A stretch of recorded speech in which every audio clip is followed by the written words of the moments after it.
Lévi, un médecin en quelques minutes. Ce week-end, j'ai commencé à me sentir fiévreuse avec des douleurs d'estomac. Impossible de prendre rendez-vous avant lundi chez mon médecin. Du coup, j'ai utilisé Livy, L-I-V-I, pour faire une consultation médicale en vidéo. Et en quelques minutes, j'ai pu consulter un médecin qui était très à l'écoute. Il a pu me prescrire le traitement dont j'avais besoin. Ça m'a vraiment rassurée de pouvoir être prise en charge aussi rapidement. Sur Livy, consultez un médecin en vidéo pour les pathologies les plus courantes en quelques minutes depuis chez vous, 7 jours sur 7, de 7h à minuit. Livy, un médecin en quelques minutes.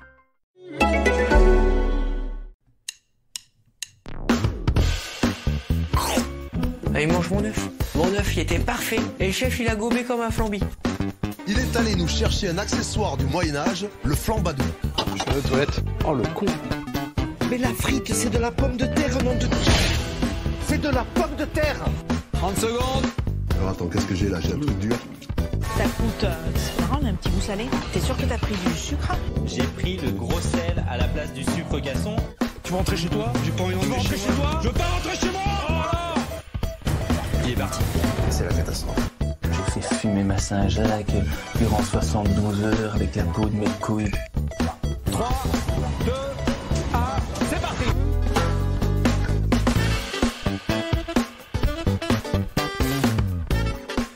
Salut tout le monde, bienvenue dans Micro-ondes, le podcast dédié à l'émission Top Chef sur M6. Je suis Raoul Villeroy, on est parti pour une petite heure ensemble à débriefer l'émission de Top Chef saison 12 qui a eu lieu mercredi soir. Avant-hier soir, pour nous qui enregistrons le vendredi, petit changement tout à fait inhabituel et exceptionnel dans le programme de Micro-ondes. La brigade n'était pas disponible jeudi, donc on a décalé d'un petit jour, vous nous en excuserez, je l'espère. Aujourd'hui, une brigade de choc, donc comme toutes les semaines, je suis avec Raphaël Mesméjean d'abord. Salut Raph. Salut Raoul, salut Lucas, salut à tous. Et tu l'as dit, Lucas Vola est là également. Salut Lucas. Salut. Bon, tout le monde l'a entendu, hein, j'ai été évincé, hein, manifestement.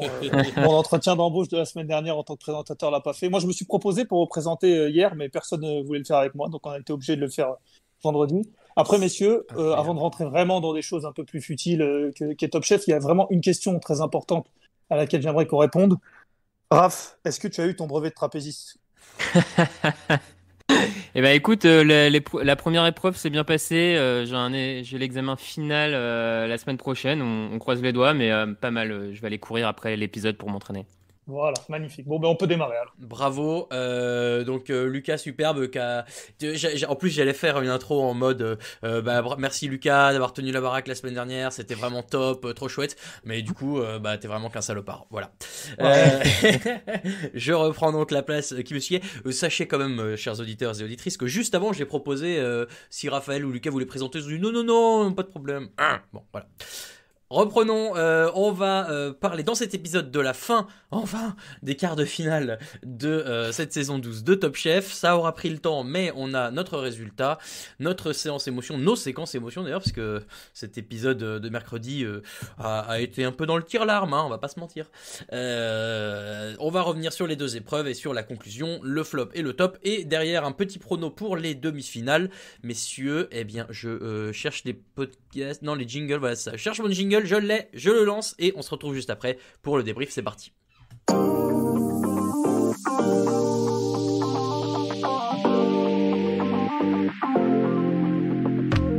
Samuel, c'est le patriarche de la saison. C'est le plus sage. Moi, je suis pas trop loin en âge, mais je suis le plus con. Allez, dernière minute. Je te demande pas on fait un enfant, non, je te demande est-ce qu'on met du vinaigre dans cette crème de brie ou pas?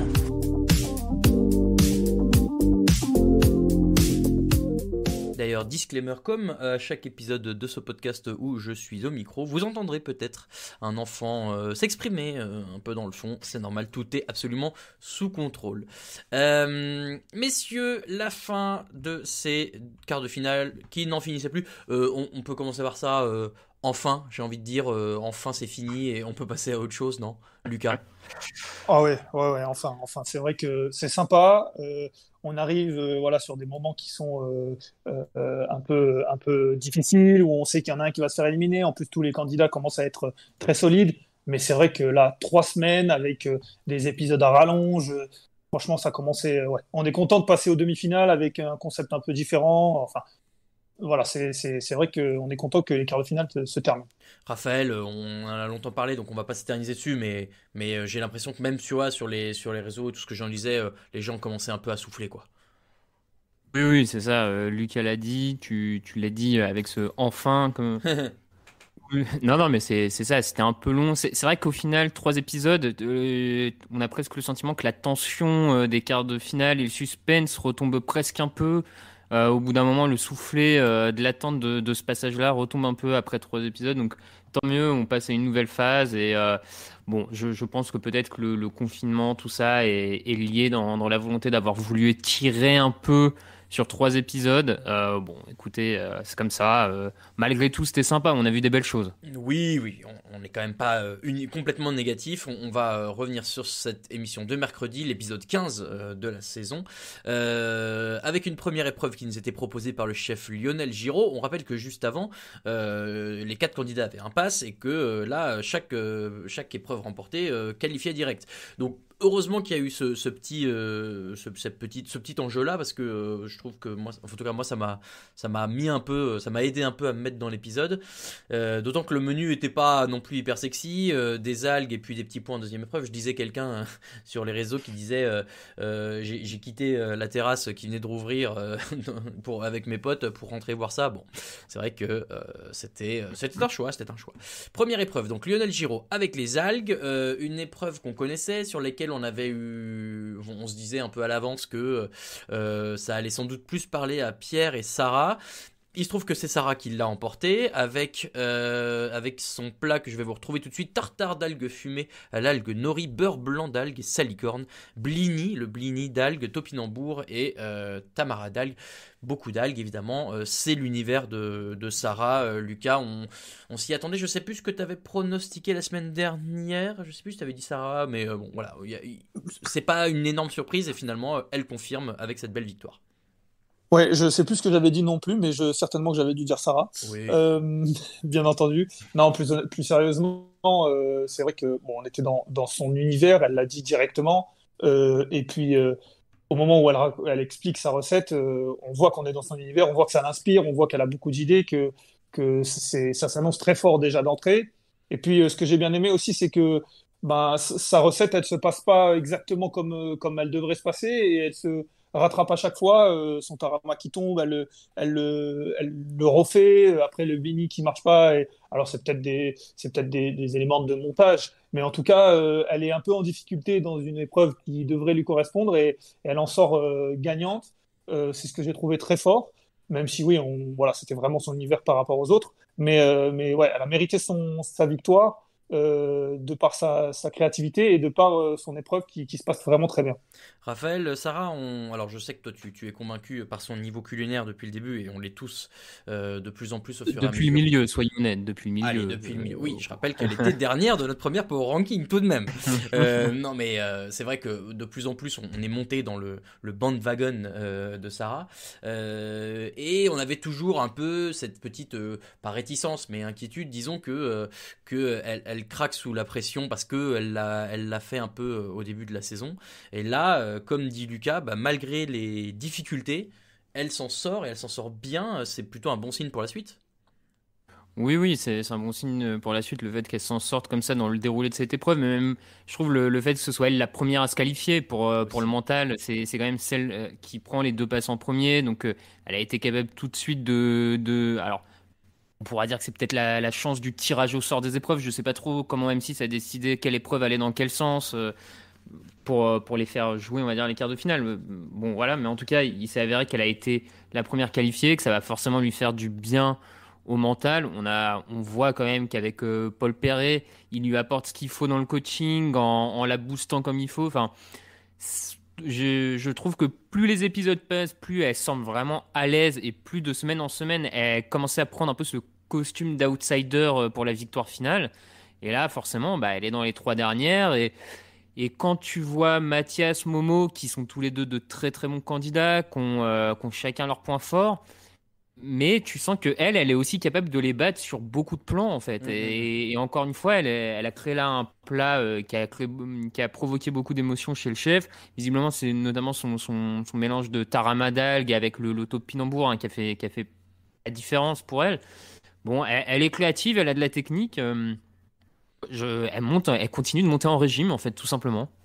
Par contre, c'est vrai que, honnêtement, alors je suis totalement d'accord avec ce que tu dis, Raph, c'est qu'elle est vraiment plus qu'une outsider désormais et qu'elle a été très forte. Mais c'est vrai qu'au début du quart de finale, c'est-à-dire il y a à peu près 2 mois, si on avait dû pronostiquer ou si on nous avait dit que c'était Sarah qui allait se qualifier en première, c'est vrai qu'on aurait eu du mal à le croire, même si en effet elle mérite sa place et vraiment elle l'a pas volé. On aurait du mal à le croire. Et après, tu parlais éventuellement de chance au tirage, mais c'est vrai que cette épreuve lui convenait parfaitement. Mais pour arriver à cette épreuve avec un pass et déjà la possibilité de se qualifier, il a fallu en gagner une autre avant. Je pense que vraiment, ouais, c'est très fort de sa part de se qualifier en première. Oui, oui, oui. Je tempérerai juste et tu le fais un peu quand même, mais oui, c'est vrai qu'en fait, l'ordre, finalement, j'imagine que ça dépend des dispos des chefs, un petit peu. Tu vois, ils doivent voyager, ils ont dû aller au Beau-de-Provence, ils ont dû prendre tout ça en compte, j'imagine. Ouais, mais elle a gagné une dans le épreuve programme. avant, quand même. Oui, oui, oui. Non, mais voilà. Mais je sais pas dans quelle mesure le fait d'être le premier à te qualifier dans ce format-là veut vraiment dire quelque chose parce que ça aurait pu, il aurait pu avoir ces deux épreuves là en dernier et elle aurait été la dernière à se qualifier, tu vois. Ouais, mais qui te dit que, par exemple, sur les petits pois, je suis pas sûr qu'elle serait passée totalement à travers. Ça aurait pu très bien être les petits pois, ça aurait pu très bien être autre chose. Oui, Ce que oui, je veux dire, c'est je que sais pas. oui, celle-là, elle est vraiment pour elle. Mais au final, je pense que c'est pas un hasard qu'elle soit première, je pense. Non, non, et puis j'essaie de me souvenir des premières épreuves, mais comme tu dis, ça remonte. Est-ce qu'il y en a vraiment une où elle passe à côté? Non, non, non, Avec Eston globalement, elle est- Blumenthal, je crois pas. Chez Glenville non plus. Après, en fait, c'est vrai que avec Glenville et Eston Blumenthal, elle est 3 ou quatrième. Mais là, c'est vrai que le matos l'a un peu trahi aussi. Non, mais bon, voilà, je suis d'accord avec toi, Lucas. De toute façon, c'est un beau symbole qu'elle soit la première à passer. Parlons tout de suite de Pierre, puisque Pierre, c'était censé être aussi le régional de l'étape, avec ses origines bretonnes et puis son expérience en Asie. On aurait pu croire que l'algue, ça allait l'inspirer. En fait, ça l'a inspiré, hein, plutôt. Un peu Alors, trop, même. voilà, alors j'ai le nom de son plat, en tout cas j'ai le rappel de son plat. Je sais pas si je vais réussir à lire, mais il y a shawanmushi d'algues, kombu, punaise, et écrevisses, salicorne, risotto, tuile de tapioca au nori et un velouté de laitue de mer. Michel Saran qui a dit cette phrase qui résume bien ce que tu viens de dire, Lucas. T'as trop de goût, on n'a pas besoin de tout l'océan. C'est vrai qu'il y avait beaucoup de choses. Et Raphaël, Pierre, voilà, c'est un peu son problème aussi, on le sait, c'est le pas réussir à se canaliser quand il faut.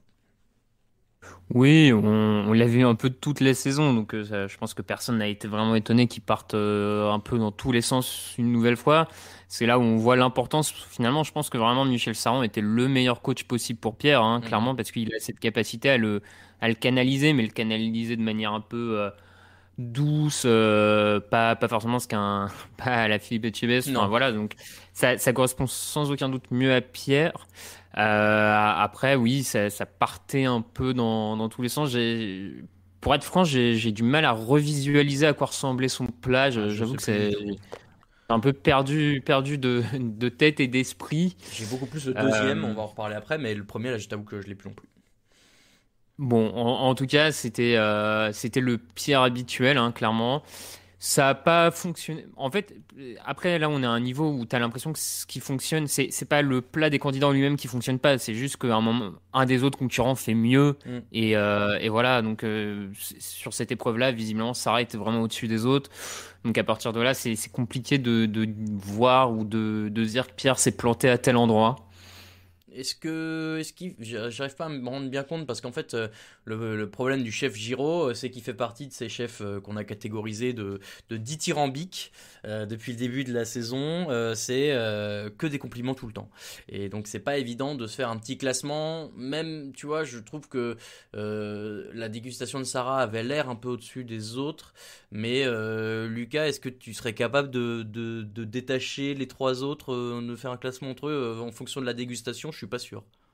Non, non, clairement, je suis incapable. Je sais plus. Il me semble que Sarah, elle passe en dernière, mais c'est vrai que clairement, Lionel Giraud, il fait partie exactement de ces chefs qui, à chaque fois qu'ils goûtent un plat, voilà, donnent que des compliments. Et c'est bien, on demande pas forcément l'inverse. Oui. Mais c'est vrai que une fois quand on regarde en tant que spectateur, on a du mal du coup, déjà, à donner le vainqueur. Même si là, c'est vrai qu'une fois que Sarah a été passée, on s'est dit, bon, il y a des chances que ça soit elle. Mais après, c'est vrai que quasiment impossible de faire un classement. Et voilà, la dégustation de Pierre, on a eu l'impression qu'elle s'était très bien passée, comme celle de Mathias, comme celle de Mohamed. Donc c'est vrai que Lionel Giraud, c'était difficile. C'était difficile. Déjà, j'ai été perturbé parce que en l'espace de quelques minutes, il a récupéré des cheveux, puis il en a perdu. Spoil pas.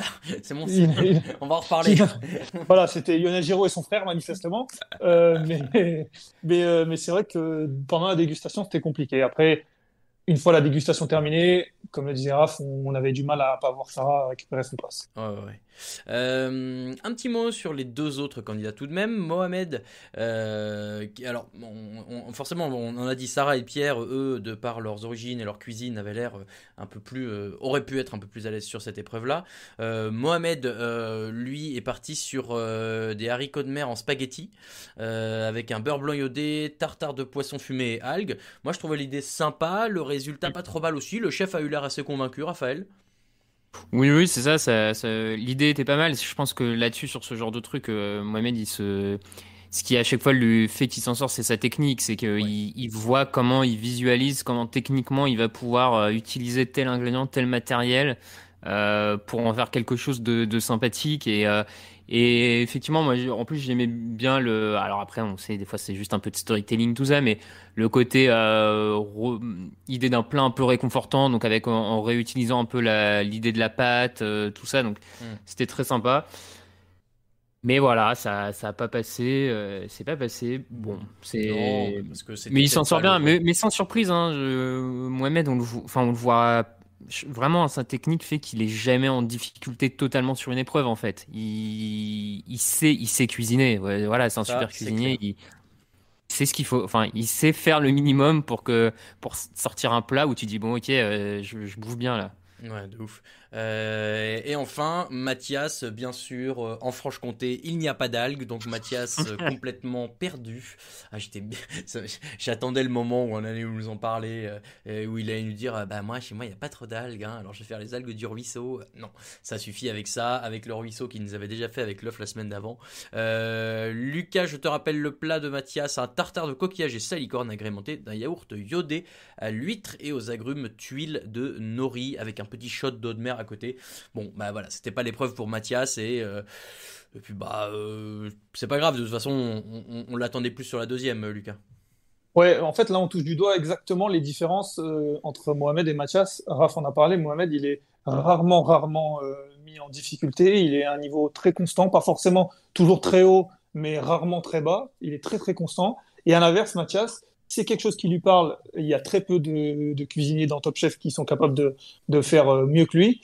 Par contre, si c'est quelque chose qui lui parle pas, et c'est toujours, ou en tout cas très souvent conditionné au fait que ça soit dans le Jura ou pas, c'est vrai. Mais si c'est quelque chose qui lui parle pas, alors là, on sait qu'il va être en difficulté, qu'il va pas réussir.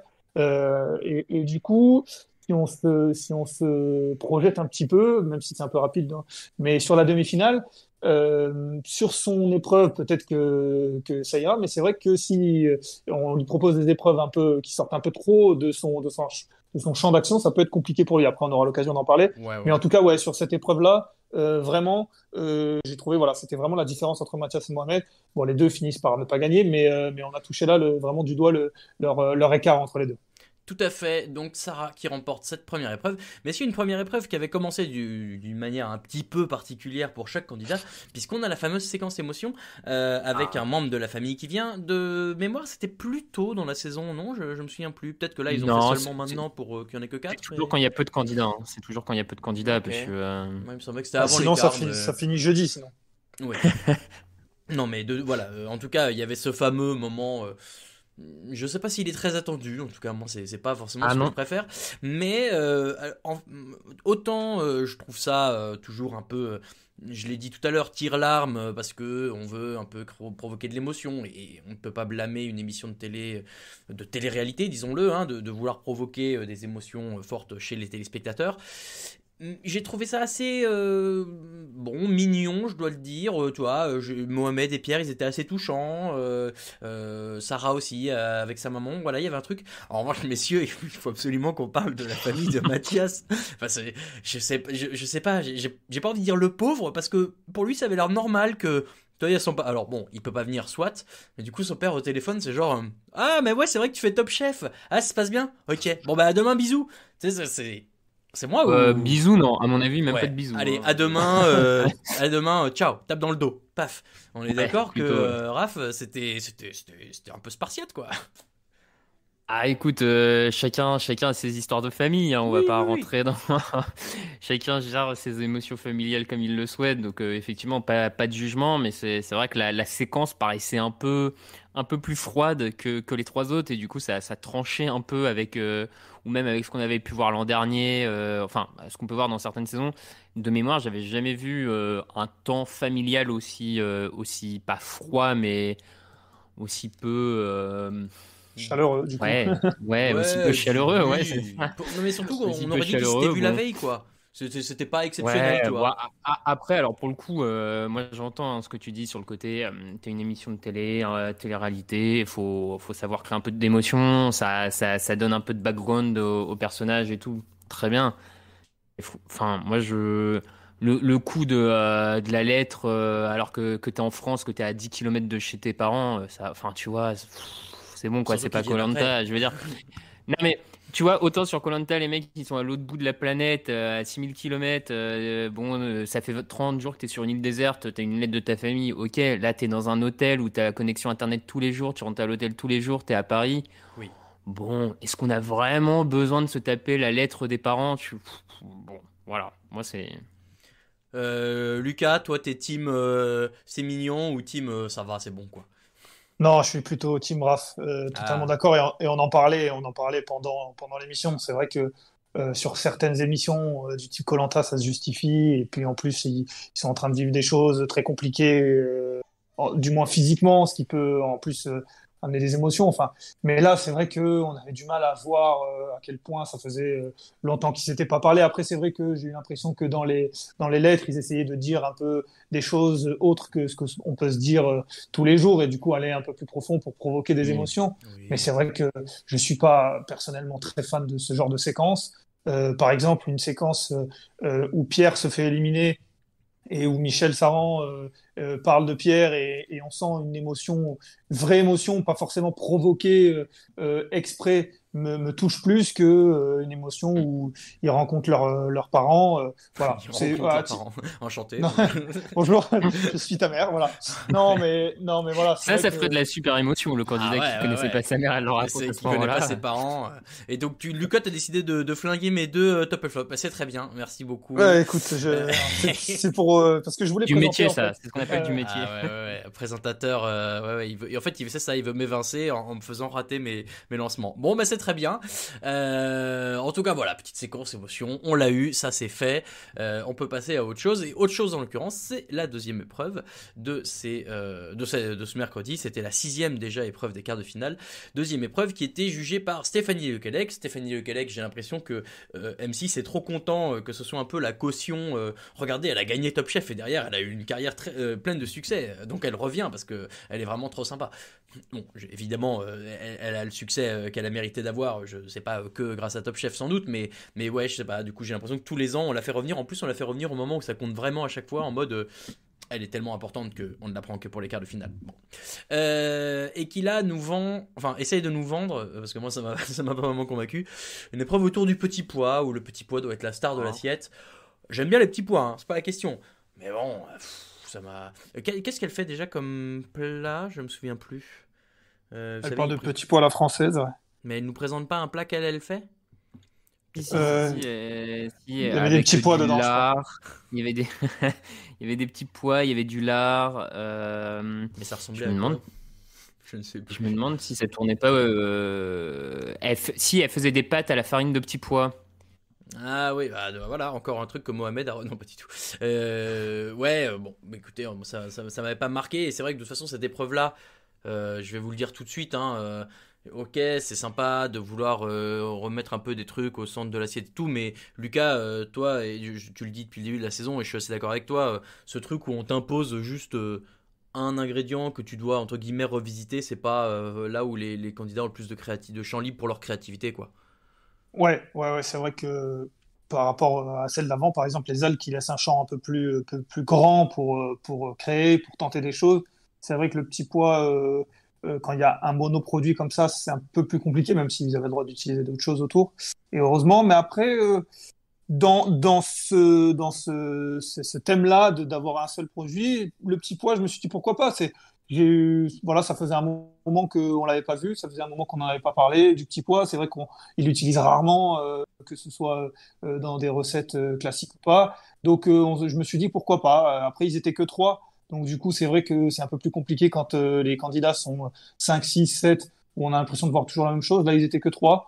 Donc, je suis un peu plus indulgent avec toi sur cette épreuve. J'ai apprécié. Ah, bah, et toi, Raphaël, alors, est-ce que ça t'a... Ouais, moi je suis clairement pas dans, dans votre camp, on va dire. J'irais plus loin que Lucas. Moi je trouvais que c'était un thème sympa parce que le petit pois est pas forcément un truc que tu as l'habitude de voir cuisiner non plus de manière importante, hein. En tout cas, encore moins dans le quotidien, j'ai envie de dire. Et je trouve que ça a laissé place quand même à beaucoup de créativité de la part des candidats. T'as Mohamed qui en fait des gnocchis, t'as Mathias qui part sur une association avec du réfort et de l'huître, enfin des trucs quand même que tu vois vraiment pas tous les jours. Et je trouve que t'as plus de liberté dans ces épreuves-là où t'as juste un produit à utiliser que dans celles où tu dois revisiter un classique en fait de la cuisine. Parce que quand tu dois revisiter le classique de la cuisine, genre je sais pas, blanquette de veau, bah t'es obligé d'utiliser les marqueurs de Oui, la blanquette de veau, donc fameux le veau, la marqueur. carotte, mais tu vois, tu es obligé de réutiliser les mêmes ingrédients. Alors que là, tu as un ingrédient de base imposé, mais après, la construction autour, et d'ailleurs, aucun n'a le même, ne finit avec le même plat, aucun ne se ressemble. Donc je trouve que ça laissait quand même place à pas mal de liberté. Et on a eu des belles. Enfin, visuellement, on avait des plats qui. Putain, moi, tu me sers une assiette de petits pois comme ça, mais je suis aux anges, quoi. Enfin, Ah, bah, ça. ouais. Enfin, les visuels, notamment de Mohamed et de Pierre, étaient quand même de super. Enfin, ça donnait vraiment envie, quoi.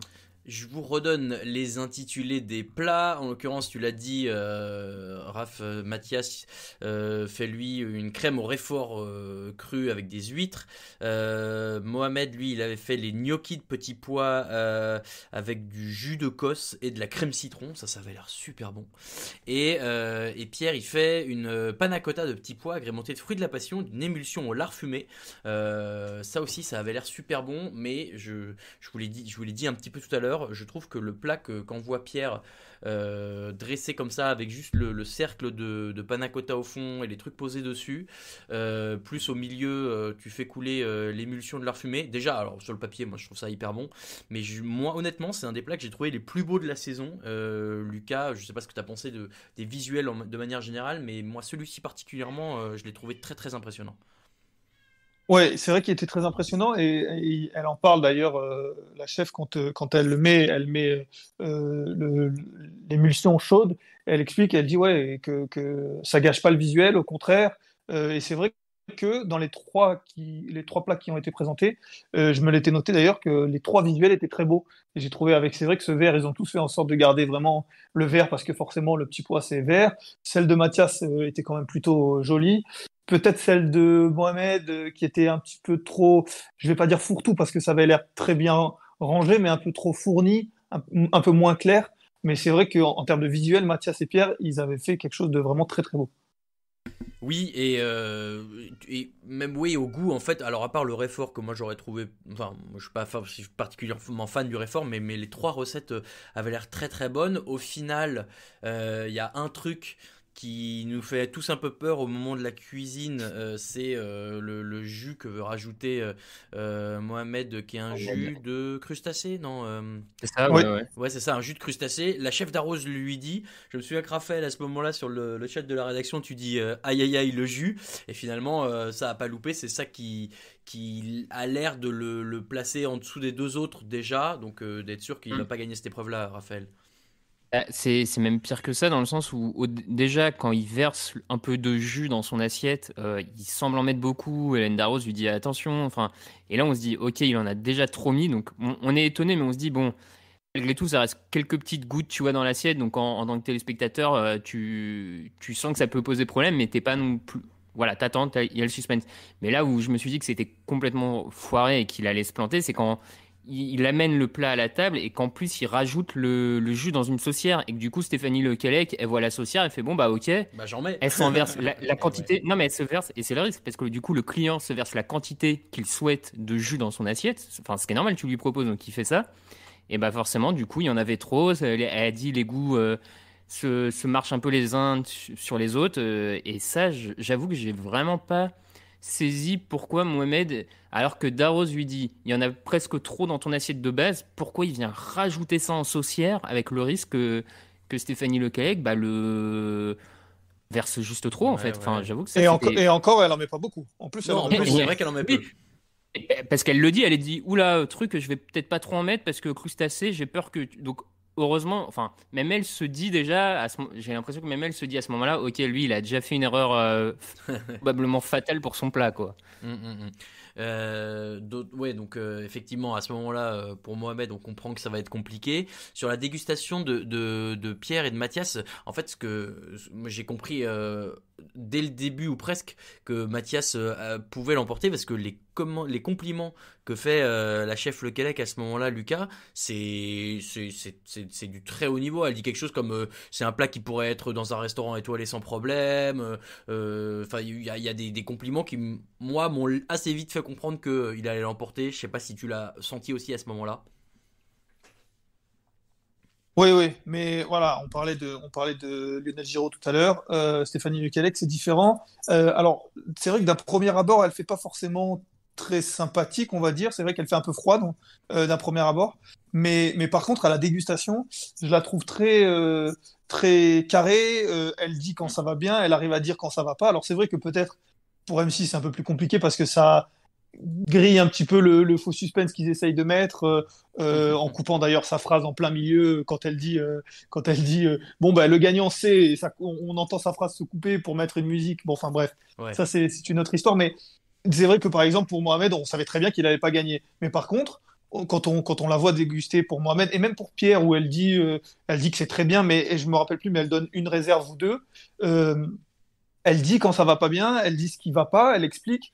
Et parce que des fois, on voit quelqu'un gagner, et puis on se dit, mais pourquoi c'est pas lui? La dégustation, elle avait été top, on entend. Mais parce que les chefs, ils disent pas exactement, alors que là, comme tu disais, au moment où Mathias, il est dégusté, bah, tout va bien, tout est très bien. Le reste, il y a un peu plus des réserves. Alors, certes, il y a un peu moins de suspense quand ça commence, mais on sait pourquoi Mathias a gagné, et on sait surtout pourquoi les autres n'ont pas gagné. Ouais, ouais, je suis assez d'accord. Donc Mathias qui l'emporte, Philippe Etchebest qui va évacuer sa pression en hurlant dans le congélateur, ça va faire des rire ce moment.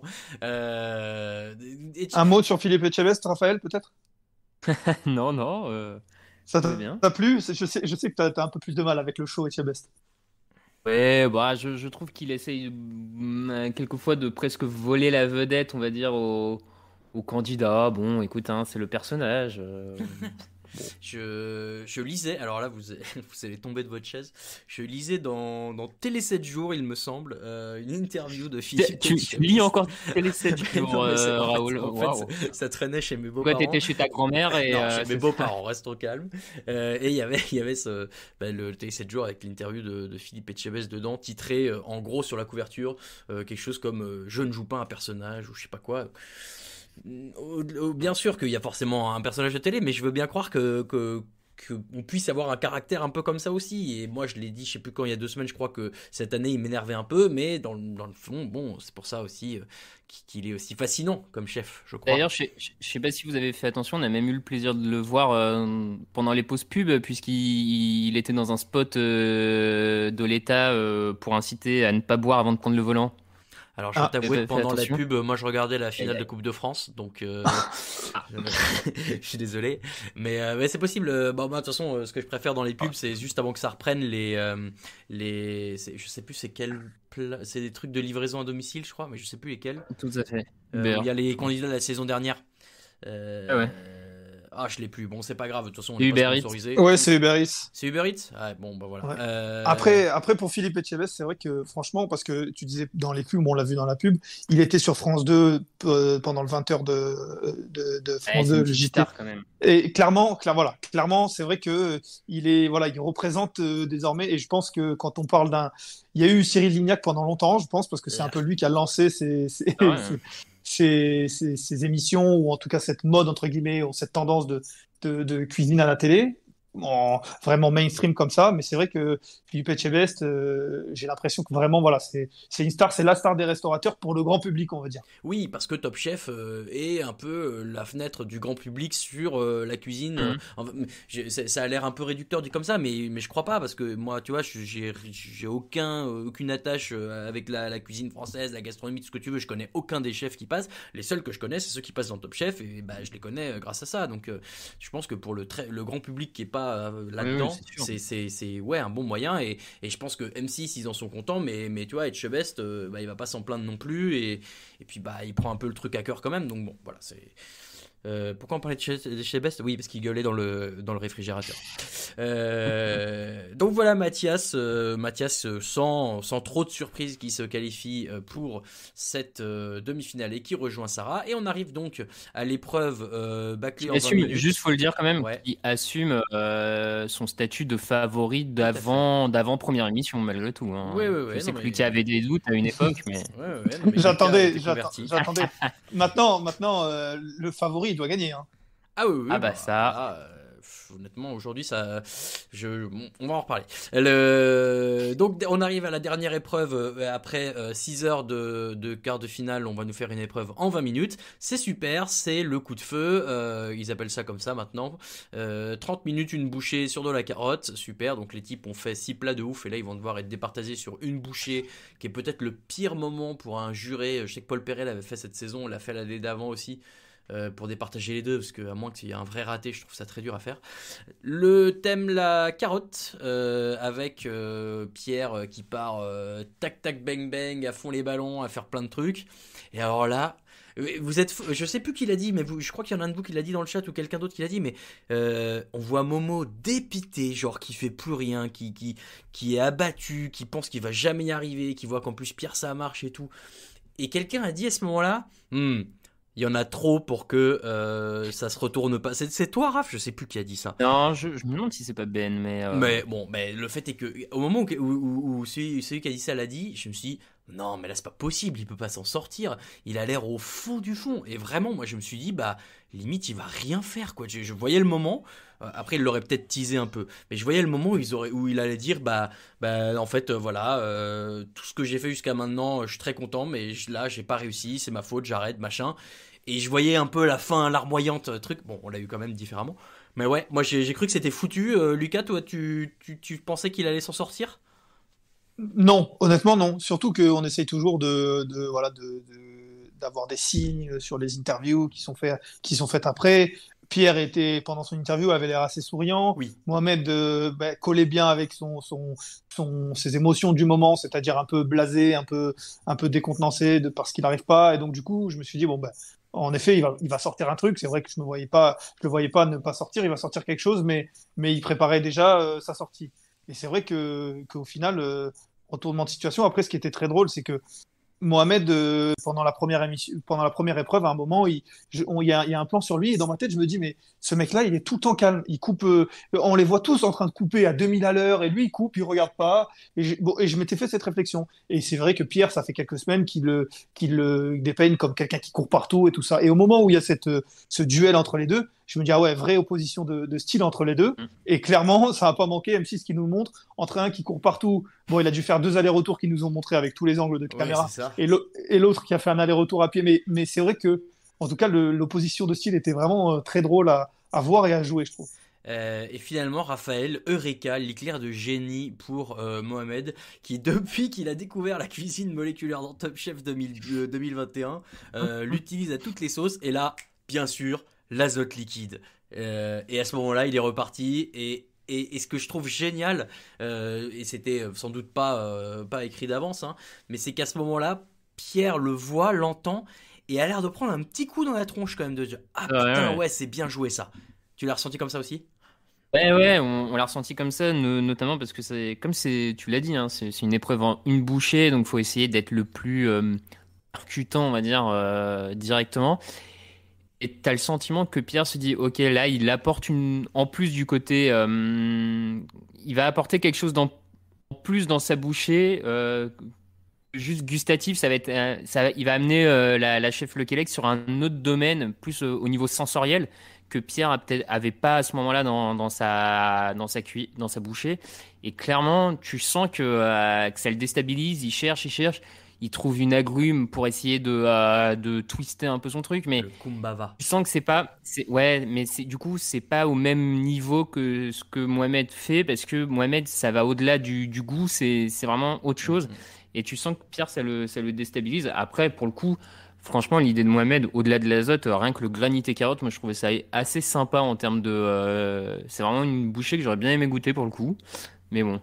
Ouais, donc les mouches changent d'âne à ce moment-là, pour reprendre une expression tout à fait sportive. Ouais, Pierre essaye de sortir une petite parade à lui, mais bon, on sent que ça va pas être facile. Dégustation de la chef. Alors j'adore parce qu'en plus à ce moment-là, Stéphane dit, alors chef, vous ne me regardez que moi pour ne pas avoir la réaction des candidats. Juste foutez dans une autre pièce, au pire c'est pas trop compliqué. Donc bon, c'est vraiment qu'on n'a plus le temps et qu'il faut faire vite et boucler ces quarts de finale qui ont déjà duré une éternité. Et là, Lucas, est-ce que t'as eu un pressentiment sur qui allait l'emporter? Moi, j'avoue que, en fait, j'ai revu le moment où ça allait pas passer pour Pierre. Je me suis dit, bah en fait, voilà, depuis le début, on le met en finale, on l'a fait revenir parce que machin et tout, mais là, ça va pas passer parce que l'idée de Momo, elle était trop bonne. Ouais, ben, je suis totalement d'accord avec toi. Et puis, on ne cesse de le répéter depuis quelques semaines. On s'interroge sur Pierre sur les moments très chauds, les moments vraiment où il y a la pression. Il s'est fait éliminer une fois, et de son propre aveu, il l'avait dit, c'était un peu parce qu'il avait cédé à la pression. Depuis qu'il était revenu, il y avait eu aussi quelques fois des moments où il passait un petit peu à côté à cause de ça. Et là, c'était vraiment l'épreuve la pire pour ça, parce que c'était déjà de la mort subite, un peu comme une dernière chance. Et tu gagnes, tu es en demi, tu perds, tu t'en vas. Sur 30 minutes en plus, donc il n'y a pas le temps de se déstresser, ça monte crescendo. Donc, en dehors de Mohamed qui a du mal au début, si on prenait uniquement Pierre, même s'il a une bonne idée sur le moment, je me suis dit, ça va être compliqué pour lui parce qu'on a l'impression qu'il a ce caractère-là. Et à la fin, c'est vrai que ça va pas manquer parce que, comme tu dis, en plus, Mohamed sort l'idée qu'il faut à ce moment-là. Et d'ailleurs, tant mieux pour lui. Et c'est la preuve qu'il est très difficile à éliminer, Mohamed. On le répète, et on continue à le répéter. Mais c'est vrai que j'ai pas été surpris, non. Et puis aussi, j'ai pas été surpris parce qu'en fait, j'ai regardé le lendemain et j'avais été spoilé. Mais ça, je le dis à la fin. Bravo, effectivement, on avait belle honnêteté. Bref. Je trouve que c'est vraiment dur pour ces candidats-là d'être jugés à ce moment-là sur juste une bouchée. Le format reste vraiment pas facile. Et pour le téléspectateur, je trouve que la bouchée, c'est le moins télévisuel malgré tout, en termes d'épreuve, parce que le visuel dans la bouchée, enfin dans la cuillère, dans la bouchée, c'est quand même hyper dur pour nous téléspectateurs à se le représenter. Enfin, même presque le visuel à ce moment-là a peu d'importance au final. Ce qui compte juste, c'est qu'au moment de la bouchée, le goût soit là. Et du coup, je trouve que même pour le téléspectateur, c'est un peu décevant de finir comme ça parce que t'as pas tout ce rituel autour de la construction de l'assiette que voilà, c'est un petit peu décevant à ce niveau-là. Et pour les candidats, je pense que ça doit être un peu frustrant et encore plus stressant même, je pense vraiment de tout miser là-dessus parce que tu dis probablement adieu à un plat avec un bon jus qui te permet de te qualifier ou un bouillon. Enfin, tu vois, c'est bon. Ouais, et puis enfin, par définition, c'est un plat, c'est un exercice sur lequel le goût doit être hyper fort, percutant, explosif, mais ça, tu peux pas t'en rendre compte à la télé. Donc ouais, je suis d'accord avec toi, télévisuellement, c'est pas le plus friendly, voilà. Et donc Pierre, notre ami Pierre, le parrain de l'émission, le parrain du podcast, vous le savez, hein, on a, en tout cas certains membres de l'émission, de la rédaction, une affection particulière pour ce breton un peu déjanté, qui quitte pour la deuxième et définitive a priori fois le concours. En tout cas, on ne sait pas. On ne sait pas. Peut-être qu'en demi-finale, il y en a un ou une qui va s'ouvrir la main sur une mandoline. Abandon, il faut rappeler quelqu'un. Voilà. Bon. Nous verrons. En tout cas, j'ai bon espoir. Mais élimination de Pierre. Et là, messieurs, on va passer au top et au flop parce que on va reparler de tout ça très très vite. J'envoie à moins que vous vouliez qu'on fasse la preview de la semaine prochaine. Non, on le fera après. Allez hop, j'envoie un jingle et on se retrouve après.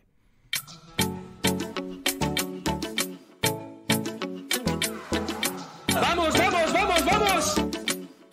Je ne sais pas trop ce que je vais faire comme couche. Au début, je voulais faire un kebab, un pitibab. Allez, on passe à la dégustation.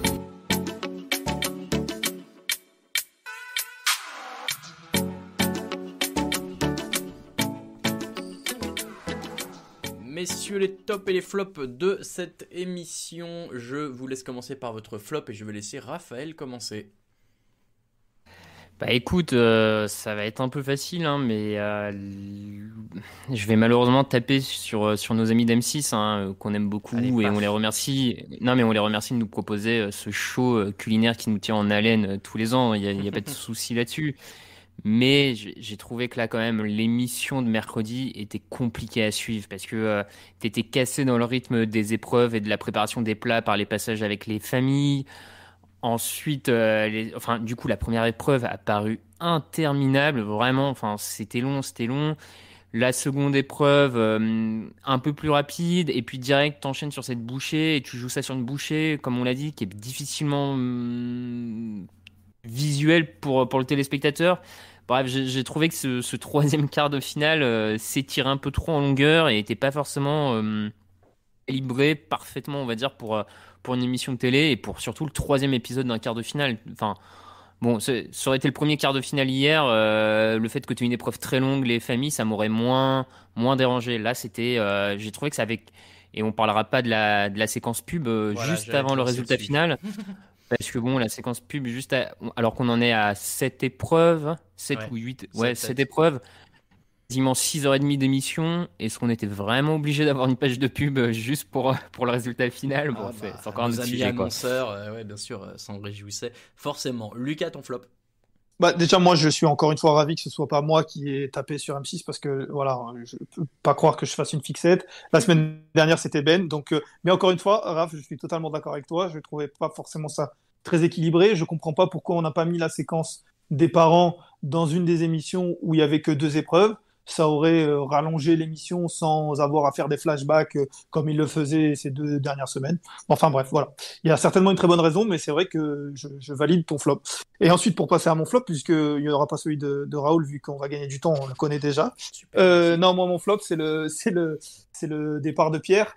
Et pas forcément parce que Pierre s'en va, même si, comme disait Raoul, c'est vrai que c'était le parrain de l'émission, on va dire, et puis quelqu'un qui nous faisait beaucoup rire, mais surtout parce que lui et Michel Saran, je trouvais que ça marchait très très bien. C'était toujours très drôle. Pendant les séances de coaching, d'épreuves, c'était toujours le candidat que j'attendais forcément parce qu'il est drôle, parce que Saran était drôle. C'est vrai que c'était le duo le plus sympa à suivre, j'ai trouvé, sur les 4 qui restaient. Parce que les autres, il y avait des candidats qui étaient sympas, il y avait des chefs qui étaient sympas, mais rarement les 2 en même temps. Et là, Pierre et Saran, pardon, je trouvais ça très sympa, donc je suis un peu déçu qu'on n'ait plus ce duo-là. Je comprends tout à fait. Mon flop, je voulais un petit peu spoiler évidemment, c'est la coupe de cheveux du chef Lionel Giraud au moment de la dégustation. Alors là, vous vous dites, mais qu'est-ce qui nous emmerde? On est là pour parler de cuisine. Je vous rappelle que j'avais déjà fait un flop sur le haut qu'avait mis Hélène Darroze lors d'une dernière chance, qui était absolument terrible. On aurait dit une professeure de Poudlard à la rue. En fait, ce qui était terrible pour ce chef, c'est que au moment où il présente le plat, ça doit être qui va faire, ça doit être enregistré un peu avant, hein, forcément. Et puis là, au moment du prime, je sais pas, vu de face, on aurait dit la coupe de, vous savez, Ronaldo, le vrai, le brésilien, là, quand il avait que la coupe, la petite boule de cheveux devant, là, enfin même pas une boule, une espèce de demi-lune. Bon, bref, voilà, Au moment où j'ai vu ça, j'ai regardé, je fais attends, il y a un truc bizarre. Et j'ai regardé ma femme qui m'a regardé, qui m'a dit attends, il y a un truc bizarre. Et donc ouais, voilà, ça a perturbé mon appréciation de la dégustation du chef. Donc voilà, un mauvais point pour lui pour cette Alors qu'en vrai, tentative ratée de recapillarisation. Vas-y Lucas. En vrai, quand il en chauve, je l'ai trouvé beau gosse. Hein, voilà, Oui, je suis assez d'accord. Disons les choses avec les yeux bleus et tout ça, vraiment, il y avait un vrai charisme, j'ai trouvé.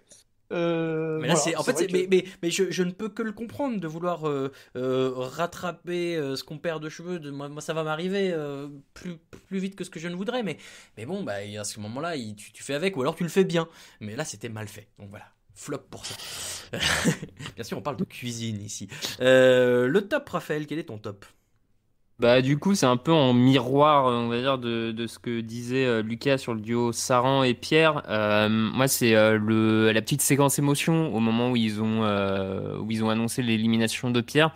J'ai trouvé vraiment le passage assez touchant avec Saran qui expliquait qu'il avait vraiment une connexion avec son candidat. Et c'est là où je rejoins un petit peu plus tôt ce qu'avait dit Lucas dans l'émission, c'est que on est capable, enfin Top Chef est capable de proposer des séquences émotions comme ça très sympas sans faire le côté rajouté des lettres de la famille, tu vois. Et donc c'était plus pour souligner à M6 et à son PDG qui nous écoute sans aucun doute, ouais, de plutôt accentuer ces moments émotions sur ça. Et voilà, moi j'ai trouvé ça vraiment sympa ce petit moment à la fin de discours de Michel Saran sur Pierre. C'était bienvenu pour finir ces quarts de finale, je trouve. Nicolas de Taverneau, je crois. Oui, qui va probablement passer PDG de TF1 M6, donc oui, autant dire qu'il a vraiment le temps d'écouter le gros podcast, une heure de sa vie sur son tapis d'appartement. Tu sais, hein. Bah voilà.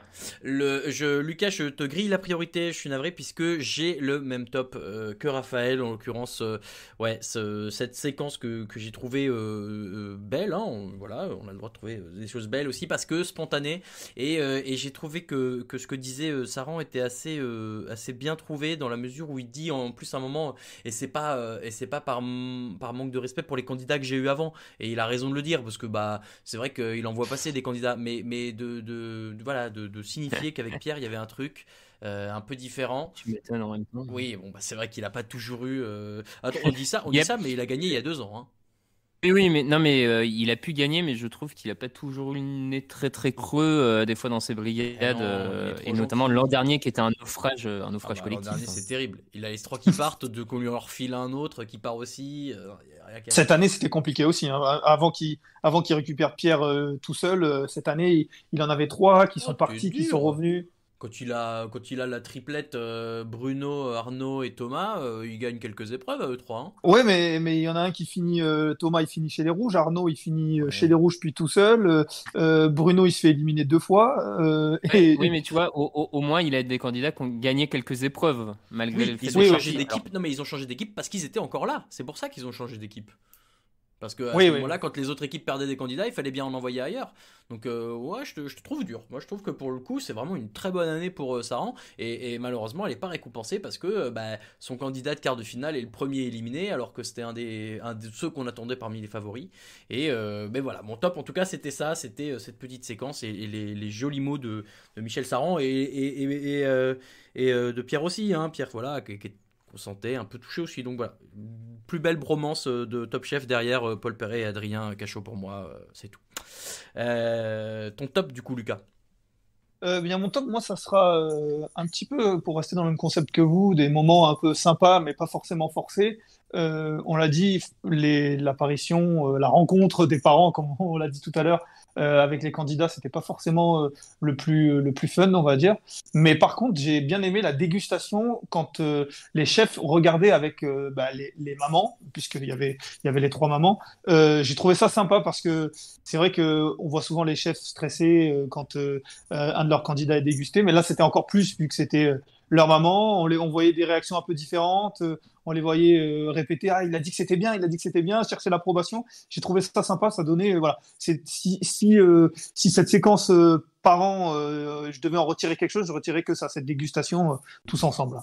C'est vrai que c'était sympa et puis et c'est là où c'est rigolo parce que les chefs ils ont un peu les codes de est-ce que c'est un bon ou mauvais signe quand le chef qui déguste dit ça et du coup de débriefer en direct je trouvais ça cool et d'ailleurs je trouvais ça cool aussi le coup j'aime bien quand on c'est pas le chef qui nous dit c'est un tel qui gagne mais qu'on a la porte qui s'ouvre et le candidat qui a gagné qui arrive je trouve ça sympa ça change un peu donc bon là ouais rigolo et puis Pierre qui fait l'avion sa maman qui fait l'avion tout le monde qui fait l'avion bien sûr j'ai dit Pierre j'ai encore dit Pierre Perret personne n'a relevé d'ailleurs la semaine dernière quand Seb je crois dit Pierre Perret c'est Paul Perret évidemment hein. Pierre Perret c'est le chanteur de quand on était petit et ben voilà pour le top et le flop de mercredi dernier messieurs avant de se séparer pour préparer et se préparer mentalement pour la demi-finale parlons-en justement de cette demi-finale le format a l'air d'être le même que l'année dernière à savoir chacun qui fait son épreuve et les autres qui doivent essayer de le battre dessus on a peut-être un peu été spoilé je crois par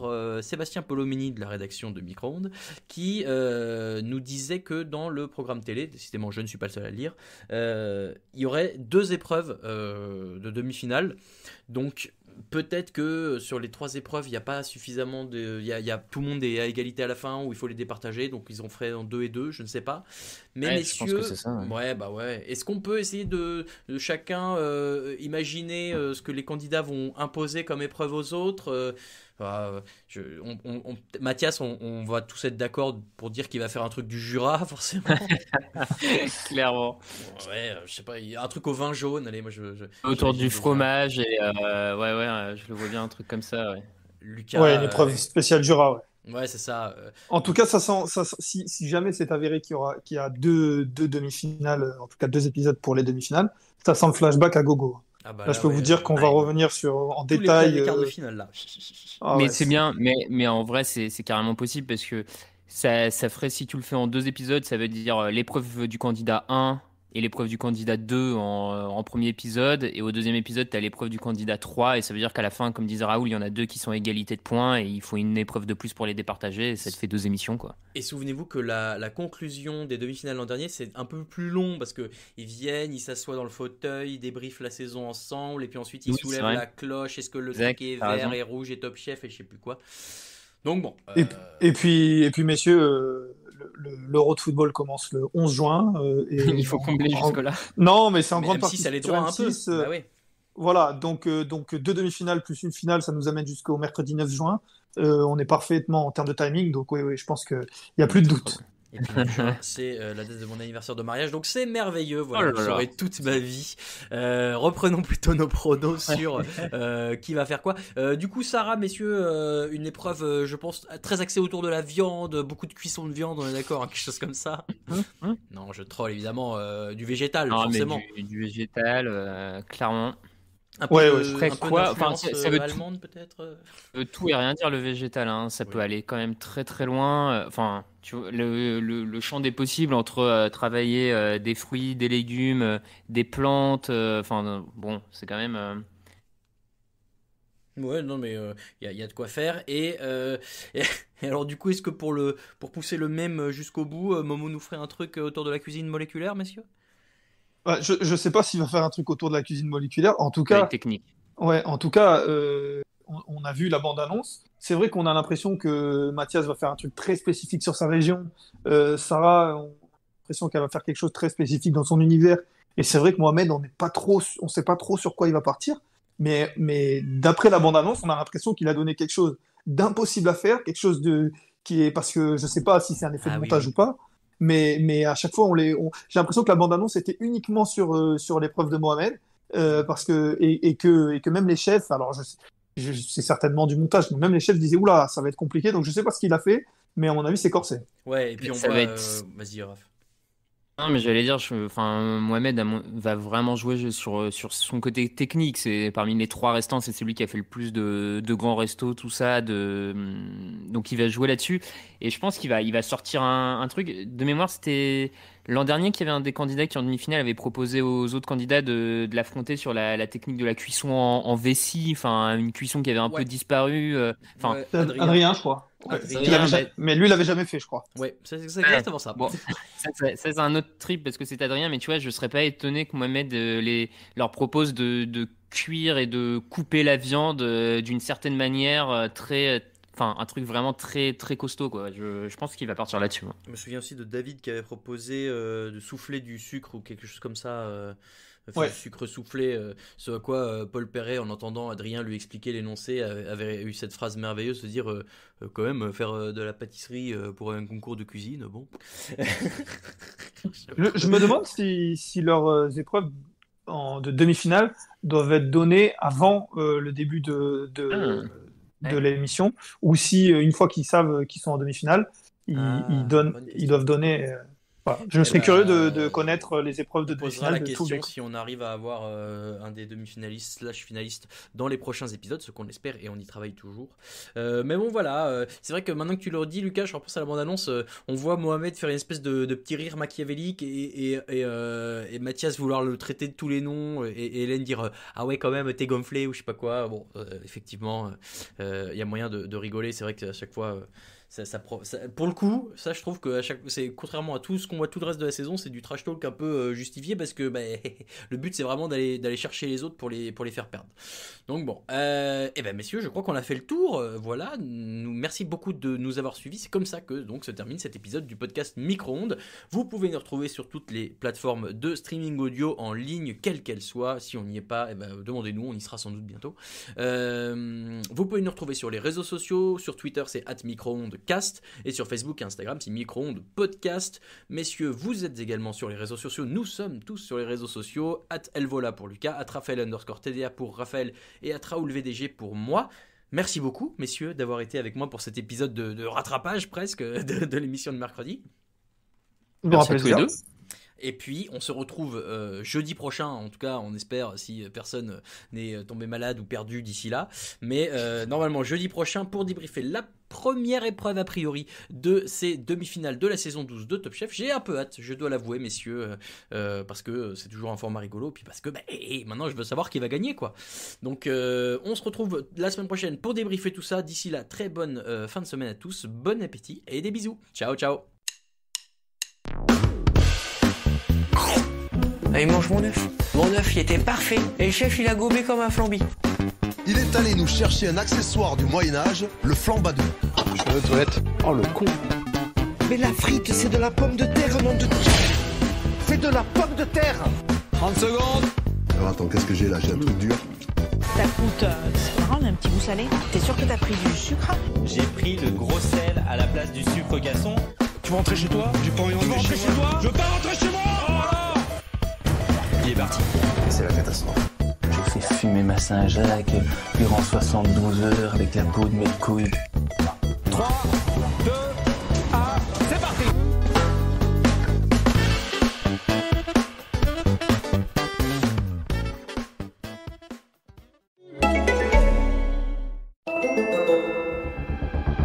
La résistance s'organise face aux envahisseurs.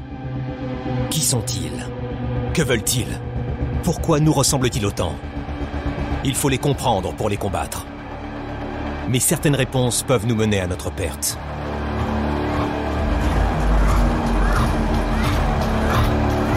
Découvrez La Guerre des Mondes, chapitre 2, l'affrontement. Dès maintenant seulement sur Canal+.